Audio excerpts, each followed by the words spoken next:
আমরা যখন জামাতের ব্যাপারে মওদুদিবাদের ব্যাপারে কথা বলি, তখন মওদুদির ব্যাপারে কিছু লোকেরা আমাদেরকে সবক শোনাতে আসে যে আমরা তো তার মাযহাব মানি না, তার তাকলিদ করি না, আমরা তো তার শুধু রাজনৈতিক দর্শনটা নিয়েছি। মওদুদির রাজনৈতিক দর্শনটার সাথেই ইসলামের সংঘর্ষ। ওলামায়ে দেওবন্দের সাথে প্রথম যে যুদ্ধটা মওদুদির, তার মধ্যে অন্যতম হলো মওদুদির রাজনৈতিক দর্শনের সাথে ওলামায়ে দেওবন্দ এবং ইসলামের কোনো সম্পর্ক নাই।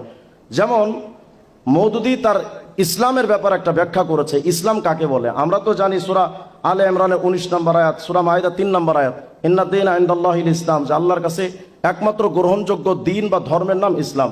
আল ইয়াউমা আকমালতু লাকুম দীনাকুম ওয়া আতমামতু আলাইকুম নি'মাতি ওয়া রাদিতু লাকুমুল ইসলাম দীনা। ইসলামটাকে ধর্ম বলা হয়েছে কোরআনে কারীমের মধ্যে, কিন্তু মওদুদি তার তাফহিমাতের 1 নম্বর খণ্ডের 74 নম্বর পৃষ্ঠায় বলছে, लेकिन हकीकत यह है कि इस्लाम किसी मजहब का और मुसलमान किसी कौम का नाम नहीं है, बल्कि दरअसल एक इनकलाबी नजरिया मसलक है। মানে ইসলাম এটা কোনো ধর্মের নাম নয় এবং এই মুসলিম সভ্যতা এটা কোনো ধর্মীয় জনগোষ্ঠীর নাম না, বরং এটা একটা বৈপ্লবিক চিন্তা চেতনা।